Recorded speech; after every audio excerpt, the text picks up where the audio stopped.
저에게 세상의 모든 영화를 설명하기 위해서 단 한 문장만이 허락된다면 이렇게 적을 겁니다. 이건 사랑 이야기입니다. 사랑은 누구나 이해하고 공감할 수 있는 보편타당한 감정이면서도 동시에 누구와도 공유하지 못할 개인적인 체험이기도 합니다. 상대를 완벽하게 이해했다고 생각하는 순간 그제야 비로소 아직 상대에 대해서 아무것도 모른다는 사실을 깨닫고 그렇게 다시 시작되는 관계이죠. 그래서인지 사랑은 외부의 충격이 가해질수록 단단해지고 반대로 내부의 균열에는 유달리 취약합니다.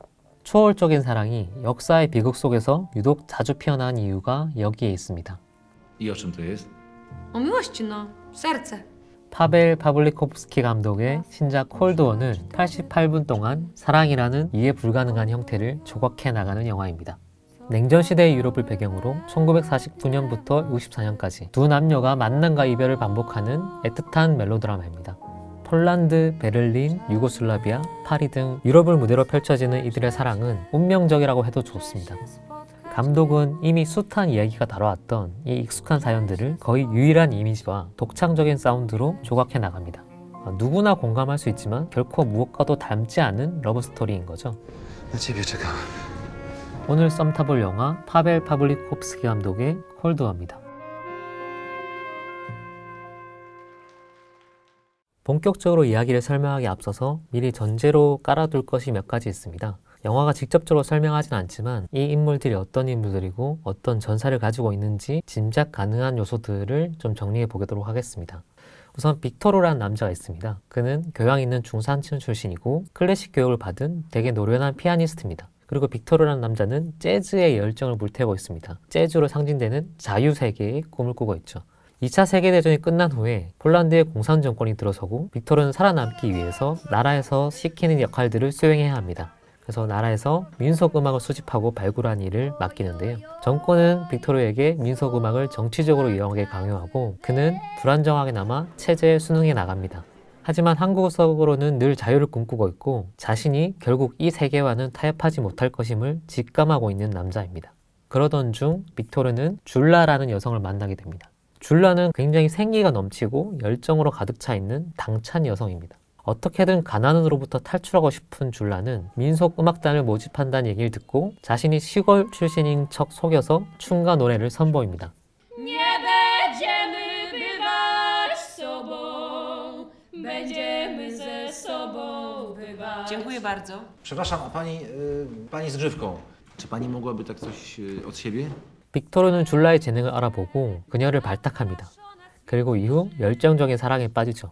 한편으로는 두 사람은 서로 이해하지 못합니다. 줄라는 항상 불만족스럽고 불안한 듯 그리고 이곳으로부터 탈출하려고 하는 빅토르가 이해가 되지 않습니다. 왜냐하면 줄라가 싫어하는 건 가난일 뿐 오히려 자신의 능력을 알아봐주는 공산 정권 하의 조국에 자긍심마저 느끼고 있기 때문입니다.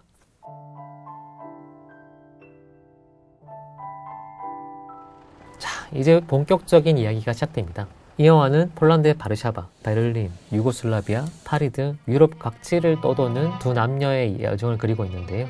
폴란드 공산 정권에서는 애국심을 고취시키기 위해서 마주르카 음악단이라는 것을 출범시킵니다. 마주르카 음악단은 실제로 지금도 폴란드에서 활동하고 있는 그룹인 마조프세 민속 음악단을 모티브로 하고 있습니다. 초반에는 전통음악에 대한 순수한 관심에서 출발을 했지만 점차 공산 정권의 선전수단으로 사용되기 시작했습니다.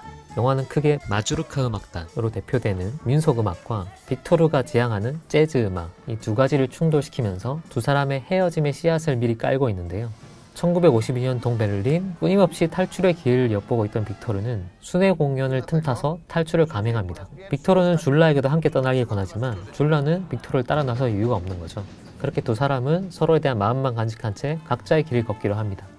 그리고 2년 뒤에 파리 재즈 클럽에서 피아노 연주를 하면서 생활하던 빅토르 앞에 거짓말처럼 줄라가 다시 나타납니다.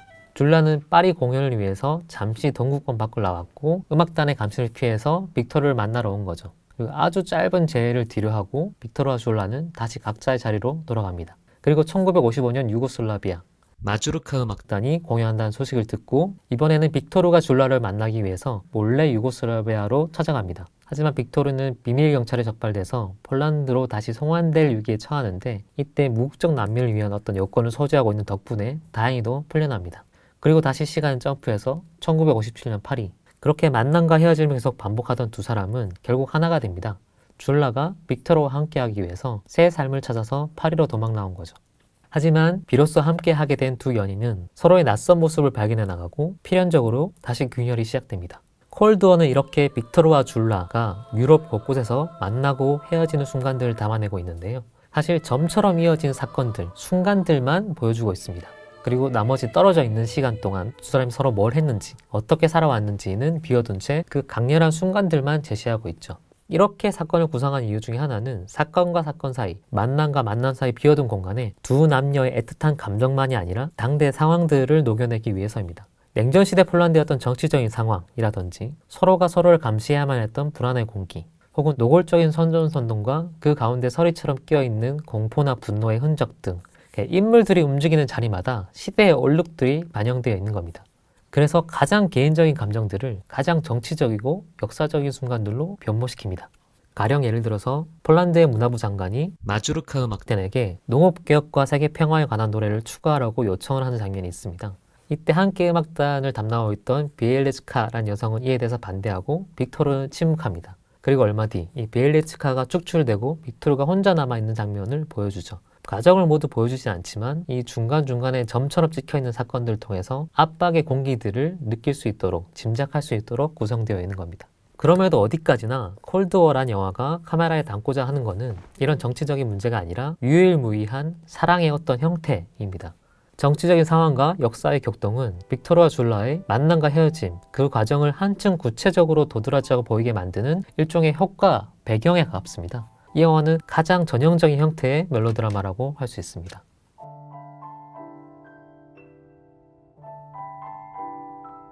콜드워는 이야기에서 가장 강렬한 순간들을 보여주고 나머지 공백들을 관객이 채워넣기를 바라는 종류의 영화입니다. 감독의 표현을 빌면 삶에는 숨겨진 원인과 예측하기 어려운 결과들이 너무 많고 그럴 땐 관객들이 자기 삶의 경험으로 그 틈을 채우도록 하는 게 더 낫다라고 얘기하고 있습니다. 이게 이 영화가 특별한 이야기가 될 수 있는 비결이나 다름없는데요.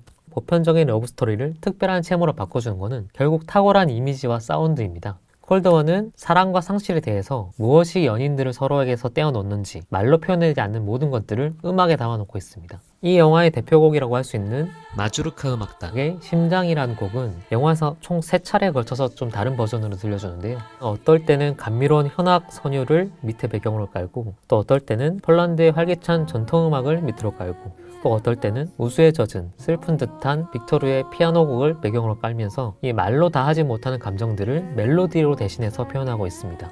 그리고 이런 멜로디들은 흑백의 영상의 무게감을 한층 묵직하게 숙성시키는 거죠. 사실 이 영화는 사운드와 이미지, 그 형식이 영화의 시작이고 끝이고 전부라고 해도 좋은데요. 그걸 잘 보여주기 위해서 이야기를 단순화시켰다라고 해도 과언이 아닙니다. 이 영화의 거의 모든 장면들은 아름다운데 심지어 창가에 걸터앉아서 멍하니 망중한을 즐기고 있는 줄라의 모습, 그 이미지조차 아름답게 그려지고 있습니다. 멀리서 빅토르의 피아노 소리가 들려오고 빗소리와 함께 이걸 듣고 있는 줄라의 모습은 두 사람 사이의 애틋한 감정을 그 이미지 한 장으로 표현하고 있는 거죠. 영화 초반부터 이 시선을 압도하는 장면들이 몇 가지가 있는데요. 일단 음악단을 모으기 위해서 사람들을 끌어모으는 장면이 있습니다. 그때 낡은 건물 앞에 사람들이 모이는 장면들을 롱쇼트로 잡아내고 있는데요. 화면 깊숙한 곳에 자리한 건물로 트럭들이 들어가는 장면이 있습니다. 근데 이때 들어가는 트럭의 움직임마저 굉장히 아름다운 궤적을 그리게 구성이 되어 있습니다. 그리고 뒤이어서 오래된 건물의 기둥을 중심으로 해서 연설하는 사람의 어떤 프레임들을 잡아나갈 때는 뭘 저렇게까지 화면을 구조화시키고 있나 라는 생각이 들 정도입니다. 약간 정사각형에 가까운 4:3의 화면비로 이렇게 정돈된 화면의 구도는 거의 매 장면이 일종의 기하학적인 쾌감을 불러일으키고 있습니다. 파벨 파블리코프스키 감독은 전작인 이다에서도 4:3의 아카데미 포맷을 쓰고 있었는데요. 이번 영화에서 이 아카데미 포맷을 쓴 이유에 대해서 화면에 많은 것을 담아낼 필요가 없어서 프로덕션 디자인을 아끼는데 꽤 도움이 된다라고 약간 농담 반으로 얘기를 하고 있는데 실제로 그가 선택한 쇼트들은 원래 그게 그 자리에 있었던 양, 거기에 있어야 하는 운명을 부여받은 것처럼 거의 더할 것도 없이 뺄 것도 없이 거의 완벽한 프레임들을 보여주고 있습니다. 그리고 이다에 이어서 이번에도 역시 흑백 화면을 선택한 것도 이러한 조형의 완성도를 끌어올리는데 결정적인 역할을 하고 있습니다. 감독의 또 표현을 빌리자면 반복하고 싶진 않았지만 선택할 수 있는 모든 색을 검토하고 하나씩 지워가다 보니까 결국 컬러로는 이 작업을 할 수 없다는 걸 깨달았다라고 하네요. 이 마치 운명처럼 들리기도 하는데 한편으로는 전쟁으로 파괴된 당대의 어떤 폴란드의 색감을 회색빛 공기, 그거를 밝은 컬러로 표현했다고 하면 어떤 면에서는 과거를 낭만적으로 포장하는 그런 시도처럼 느껴졌을 것 같기도 해요. 반면에 이 흑백이 주는 어떤 감명함, 그리고 흑백의 솔직함, 이런 느낌들이 인물들의 감정에 따른 이 역동적인 움직임들을 또 상대적으로 효과적으로 부각시켜주는 면도 있는 것 같습니다. 콜드워는 마치 줄라라는 인물이 가지고 있는 생기와 에너지처럼 이런 솔직한 세계들을 인물들을 따라가면서 그리고 있어요. 그래서 상대적으로 전작에 비해서는 카메라의 쇼트들이 굉장히 자유롭고 움직임도 꽤 많은 편인데요. 물론 이런 움직임들은 타당한 이유가 있을 때만 허락되기도 합니다. 기본적으로는 정적인 카메라, 관조하는 카메라에 가깝지만 어떤 특정 공간을 옮겨갈 때마다 각기 다른 움직임으로 고유한 공간감을 만들어내고 있습니다. 이건 카메라가 인물에 밀착해 있기 때문에 가능한 건데, 예를 들면 고국인 폴란드에서 그릴 때는 억압을 상징하듯이 다소 딱딱하고 경직된 구도를 유지하고 있고요. 또 파리로 옮겨가서 그려지는 모습들은 상대적으로 자유롭고 그리고 동시에 혼란스러운 감정들을 형상하기 위해서 일부러 구도 자체를 비틀거나 파괴하는 등의 프레임의 변화를 주고 있습니다. 그리고 한편으로 이런 프레임 변화 자체가 감정 표현 자체를 드러내는 거기도 하고요. 예를 들어서 폴란드에서 빅토르와 줄라가 함께 있을 때 프레임들을 보면 줄라를 잡을 때랑 빅토르를 잡을 때 다소 차이가 있습니다. 빅토르를 잡을 때는 약간 사선 위에서 감시의 시선에 가깝게 위에서 억압하듯 때려 누르는 듯한 구도를 주로 보여주고, 거기에 줄라가 함께 들어올 때는 마치 좀 포근한 정물화처럼 개방적인 화면들을 보여줍니다. 하지만 두 장면 모두 전제는 굉장히 안정감 있는 시선을 보여주고 있다는 건데, 공간이 파리로 옮겨가면서 완전히 색깔이 바뀝니다. 나중에 줄라와 빅토르가 함께 살기 위해서 완전히 건너온 이후에 두 사람을 잡아내는 장면은 굉장히 밝은 색감에 밝은 톤으로 두 사람이 있는 공간을 굉장히 화사한 느낌으로 찍어주고 있어요. 그리고 폴란드에 있을 때만 해도 카메라가 움직이는 경우는 거의 없는데, 이때는 카메라가 훑듯이 지나가고 자유분방하게 움직이기 시작합니다. 근데 그렇게 움직이기 시작하면서 줄라의 불안이 커지면서 점점 줄라가 이 프레임 구석으로 밀려나고 있는 것들을 보여줘요. 그리고 심지어는 나중에 극단적인 경우에는 좀 사선으로 비틀려서 화면을 찍기도 합니다. 이런 것들이 프레임, 조형, 구도의 변화를 통해서 인물의 어떤 것들을 직관적으로 느낄 수 있게 형상화하는 대표적인 방식이라고 할 수 있습니다.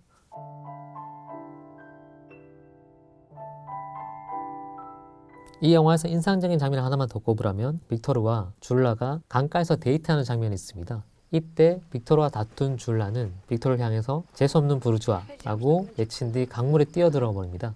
A dobra, pies się jebał, burżuju! Bez łaski! Ogród saski. 뒤이어서 강물 위로 얼굴과 손만 떠오른 채 노래를 부르면서 흥얼거리면서 흘러내려간 줄라의 모습을 보여주는데요. 이 이미지 자체가 사실 굉장히 익숙한 이미지죠. 존 에버렛 밀레이의 그림 오피리아를 따라한 이미지 같이 보입니다.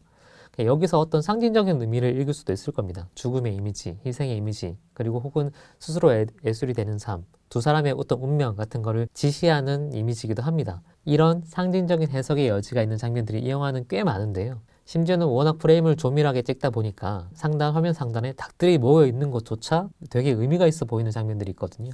하지만 그럼에도 불구하고 햄릿의 비극적인 여주인공인 오피리아 에피소드를 모른다고 해서 이 장면의 에너지가 사라지는 건 아닙니다. 콜드워는 관객이 직접 화면을 보고 음악을 듣고 자신의 경험을 연상하면서 느낄 때 유의미한 영화입니다. 식상한 이야기 넘어 오직 사운드와 이미지의 결합으로 존재하는 순간들. 약간 과장하면 그게 영화라는 언어의 운명인 거죠. 시대의 얼룩이 번져 운명이 된 유일무이하고도 보편적인 사랑의 형태. 오늘 썸 타본 영화 콜드워였습니다.